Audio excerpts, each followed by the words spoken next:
বাচ্চাদের আনন্দ মানে বাবা মার আনন্দ। হ্যালো এভরিওয়ান, আসসালামু আলাইকুম। কেমন আছেন সবাই? আশা করছি ভালো আছেন। কালকে তো হয়তো অনেকে আমার কমেন্ট থেকে বুঝে গেছেন যে আমার ছোট মেয়েটার বার্থডে ছিল, তাই ছোটখাটো করে ঘরোয়াভাবে একটু আয়োজন করার ট্রাই করেছি।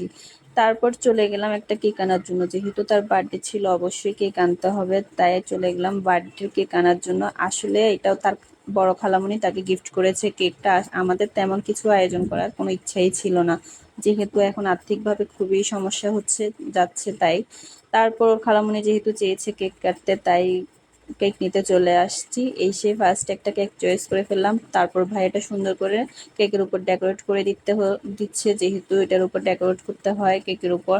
তারপর ওখান থেকে বের হয়ে চলে আসছি, যেহেতু অনেক গরম ছিল, তার মধ্যে ওয়্যারলেস কারেন্ট ছিল না। দেখেন চারিদিকটা কিভাবে অন্ধকার, তাই একটু লাচ্ছি খেতে চলে আসছি বাচ্চাদেরকে নিয়ে। অনেক মারাত্মক পরিমাণ গরম ছিল। তো পরে ভাইয়াটা আপনার লাচ্ছি বানাচ্ছিল, আমরা এখানে দাঁড়ায় দাঁড়িয়ে ওয়েট করতেছিলাম। লাচ্ছি দেওয়া শেষ, এরপর সবাই মিলে একসাথে এখন খাওয়া দাওয়া করে বাসায় চলে যাব। এসেই কেকটা কাটতে বসে গেছি, যেহেতু বাচ্চা মানুষ তারা অনেক বিরক্ত করতেছিল, চাচ্ছে এখনই কেটে ফেলতে। তারপরে এই যে তাদেরকে নিয়ে একটু আনন্দ করলাম, কেকটা কাটলাম সবাই মিলে একসাথে। আসলে অনেক ভালোই লাগলো, আমার বাচ্চারা কিন্তু অনেক খুশি হয়েছে। তারপর সবাই মিলে খাওয়া দাওয়া করতে বসে গেলাম। খাওয়ার আইটেমে ছিল আমাদের পোলাও আর মুরগি, সাথে ছিল ডিম। তেমন কোনো কিছুই বললাম যে শুরুতেই করার ইচ্ছা ছিল না, তাই সাধারণভাবে এগুলো আয়োজন করা হয়েছে, করেছি। এখন সবাই মিলে একসাথে বসে ভাত খেয়ে নিব। ভাত খাওয়া দাওয়া করার শেষে কিন্তু আপনাদের জন্য খুব বড় একটা সারপ্রাইজ, এটা হলো যে কেক।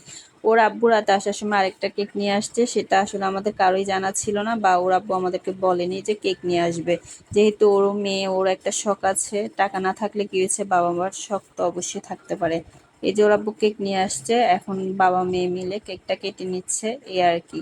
আজকে আপনাদের সাথে আমাদের এই ছোট্ট একটা আনন্দ শেয়ার করলাম। কেমন হয়েছে ভিডিওটা অবশ্যই সবাই কমেন্ট করে জানাতে ভুলবেন না, আর আমার বাচ্চাদের জন্য সবাই বেশি বেশি করে দোয়া করবেন।